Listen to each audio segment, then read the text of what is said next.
السلام عليكم متابعي قناة موغادور للرقي والمعرفة، أهلا بكم، وخاصة التلاميذ الذين يستعدون والمقبلون على الامتحان الجهوي لنيل شهادة البكالوريا. إذا كما هو موعود وكما هو مبين في البرنامج الذي قمنا بإعداده ونشره على القناة، فسنبدأ بتقديم لو ريزومي جينيرال دو لا بواط ا ميرفي. سنقدم التلخيص العام لرواية لا بواط ا ميرفي للكاتب أحمد السفريوي. على بركة الله غادي نبداو. إذا نبداو على بركة الله في لو ريزومي ديالنا. إذا غادي نبقى نقرا فقرة بفقرة، وغادي تبقاو تكتبوا، نشرح الكلمات الصعبة باش تفهموا وباش تكتبوا، ولكن كتبوا معايا بالفرنسية لأنكم أي كلمة ما فهمتوهاش غادي نشرحها وكتبوها. ريزومي دو لا بواط ا ميرفي. لا بواط ا ميرفي، إذا باش نعرفوا هذه الكلمة هذه، لا بواط ا ميرفي هي علبة العجائب كما كنقول. واحد العلبة يقوم الأطفال بتخزين محتوياتهم النفيسة أي الغالية والعزيزة عليهم. واحد لا بواط ا ميرفي إذا كيديروا فيهم دوك الحوايج، كتكون بواطة صغيرة، بواطة علبة.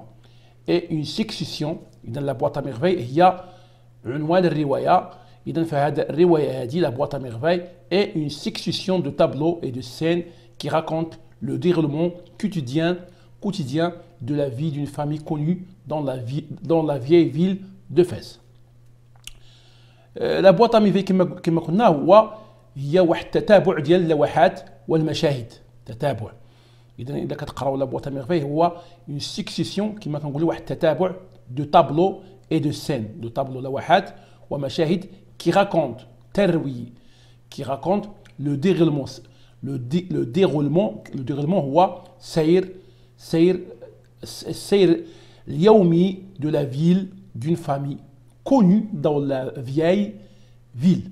إذا السير اليومي لحياة عائلة في المدينة القديمة بفاس.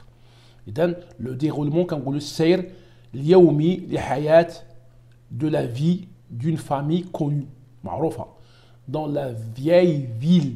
لا فياي هي المدينة القديمة، لا فياي فيل دو فاس. L'auteur, الكاتب، qui est lui-même narrateur et personnage.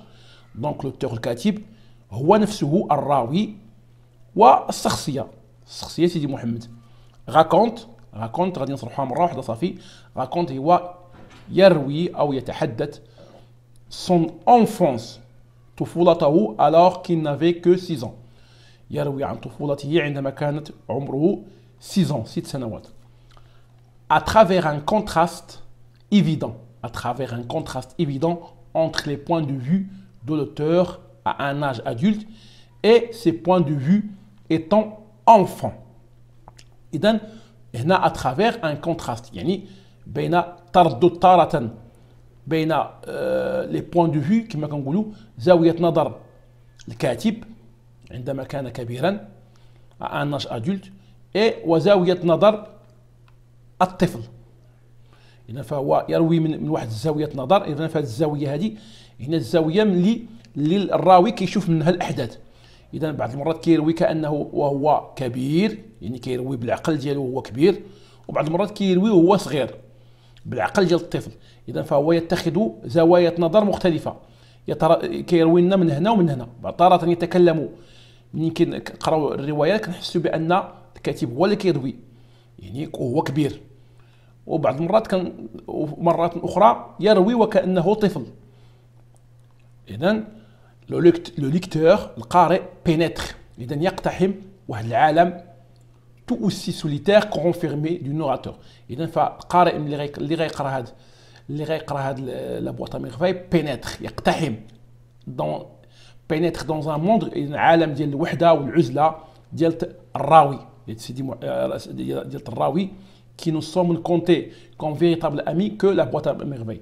هذا الراوي هذا اللي هو شخصية سيدي محمد. إذن ف وحيد معزول، ما عندوش صديق غير، ما كيعتبر الصديق غير لا بواط ا ميرفي. ديك لا بواط ا ميرفي اللي عنده، ديك لا بواط ا ميرفي هي الصديق ديالو، هي لاش كيمشي ملي كيكون عنده الملل، كيمشي وتما فين كيلقى راحته كيتحدث معها. tout en résumant tout en résumant son enfance. إذا هنا في هذه لا بواط ميرفاي هنا يختصر أو يلخص طفولته. Le narrateur met en exergue ses journées passées au homicide. إذا فهنا يلخص الراوي يظهر met en exergue يظهر ses journées.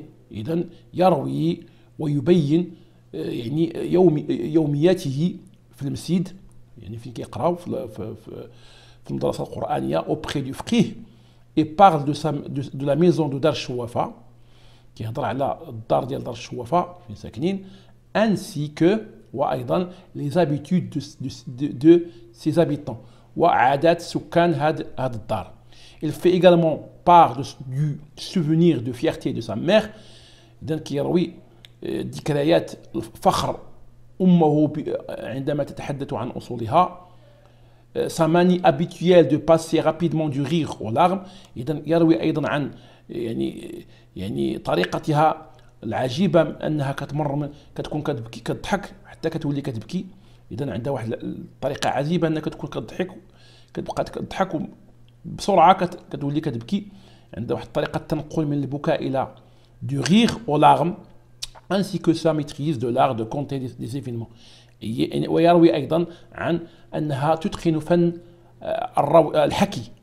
حكي أحداث بطريقة de manière à ce que tout l'auditoire soit conquis et attentif. بواحد الطريقة كتجعل l'auditoire المستمعين أو الحاضرين يعني كيتصنتوا باهتمام soit conquis et attentif. Le récit reste en somme un pur témoin. dans le récit هذا الحكي في هذه الرواية لا بواط ميرفاي reste en somme un pur témoignage du vécu. إذا فهو شهادة للمعيش لشخصيات إذا فهو شهادة، لأنه هذه الرواية هذه نقدروا نقول لنا شهادة ديال المعيش ديال الشخصيات du vécu du personnage par la multitude de noms de quartiers. لأنها كتحتوي على أسماء عديدة لأحياء qui constituent à eux seuls une véritable cartographie géographique. فهاد الملتيتود وهاد الأسماء المتعددة ديال الأحياء يعني كتعطينا واحد الشهادة ديال فاس، يعني واحد une véritable cartographie، واحد الخارطة جغرافية لفاس في ذاك الوقت في 1921. يعني ملي كان احمد السفري باقي صغير. اذا فهي شهاده حنا ما كناش حاضرين، ولكن الى قرينا لا بواط ميرفاي كي بحال قرينا تاريخ فاس انذاك. مروا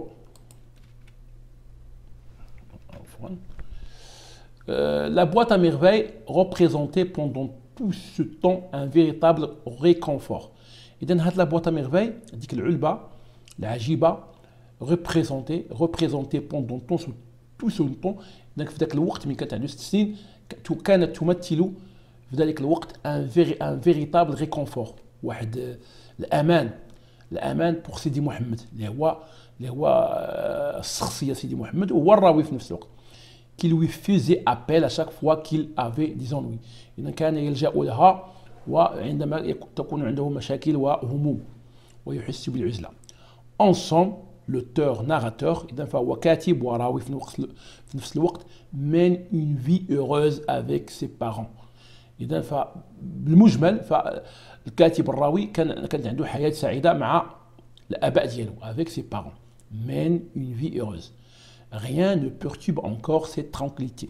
لحد الآن إذن في كاع في الفصول إذن حتى حاجة ما كتشجعس الراحة ديالته. إذن الأمور باقية غادية الأمور غادية مزيانة، كيعيش مع والديه. ne perturbe لا شيء يؤرق حياة هذا الطفل سيدي محمد. إذن فهو كاين في واحد لا ترونكيليتي، واحد السكينة، واحد الطمأنينة مع الأمور عادية في الرواية. cette phase occupe 8 chapitres. وهاد لا ترونكيليتي هادي غادي تشغل لنا 6 الفصول من الكتاب، لأن الرواية فيها 12 فصل. إذن وهاد لا فاز هادي وهاد لا ترونكيليتي هادي غادي تدي لنا 8 الفصول، يعني سوا une phase assez importante dans le récit. إذن فالحاكي والأمور كانت غادية، يعني 8 الفصول كيبين بأنه الامور كانت عاديه مزيان في حياته. Le nombre de pages qui lui a consacré traduit la béatitude dans laquelle baigne le jeune enfant qui se sent plongé dans un monde extraordinaire. إذن فالكاتب اعتمد وعطى لهاد لافاز هادي لهاد المرحله هادي فين كان كيعيش هاني، لا ما عنده لا مشاكل لا والو ما عنده لا مشاكل مع الاباء ديالو، عنده هاني مرتاح، كان كتشغل 8 الفصول، يعني حيز كبير من الروايه اللي كيبين بانه كان مرتاح في الطفوله ديالته.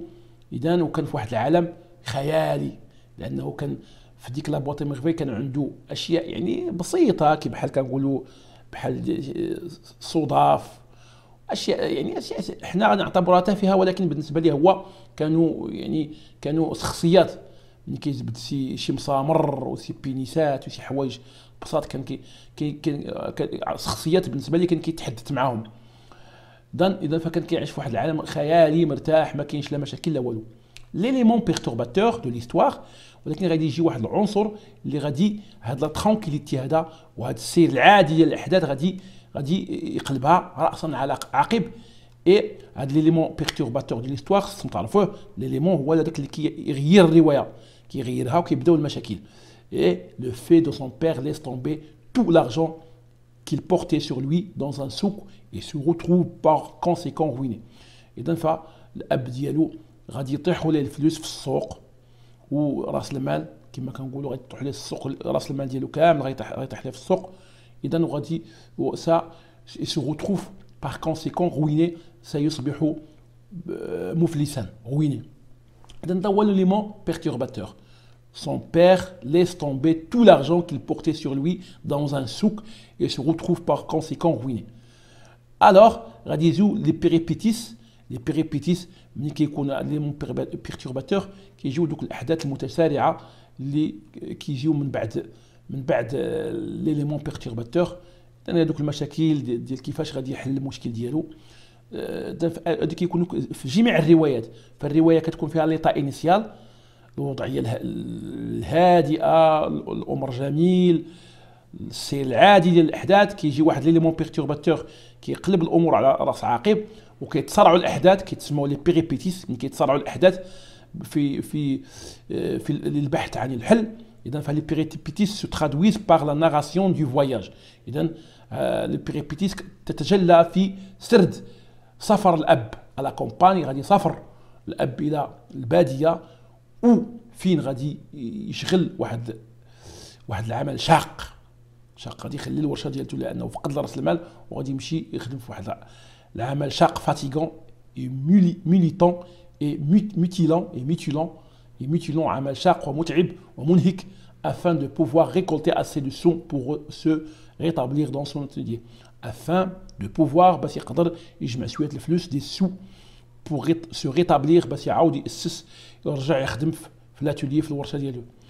اذا pendant ce temps là في هذا الوقت le petit devient faible، الدري كيصبح ضعيف، يعني با غاب عليه غادي يولي ضعيف. et ne seront plus à l'école، ما غاديش يبقى يمشي للمسيد، ce qui constitue la tristesse. هادشي غادي غادي تحزن وغادي تبقى تمشي بين الاضرحه والشوافات et consulte des voyantes، غادي تبقى تمشي بين الاضرحه وغادي تسك بانه دار ليه شي حاجه. اذا هذا هو، هذه هي المرحله، هذه هي المرحله اللي غادي تولي هادو هما لي بريبيتيس. ولكن غادي يجي في نهايه اي روايه كيكون الحل. لو روتور دو بير représente le dénouement. Le retour du père représente le dénouement يعني de l'histoire. يعني الحل ديال الروايه، او غادي يرجع التوازن وغادي ترجع الوضعيه السابقه، هو برجوع الاب ليكيليبر فيني بار سو ريتابلير. اذا بدا يرجع التوازن في الروايه. اي لانفون بروفيت دو نوفو، وغادي يرجع الطفل، غادي يحل الابواب ديالو اميرفاي. وهكذا سوف تنتهي الروايه. هذا هو التلخيص العام باختصار ديال الروايات لابواط اميرفاي. اذا فغادي كما وعدتكم، ما تنسوش انكم تشتركوا في القناه وتضغطوا على زر الاعجاب، وعما قريب يعني من هنا أيام قلائل، يوم أو يومين، غادي نشرعوا في الفقرة الثانية اللي حددتها في البرنامج السابق. مع السلامة.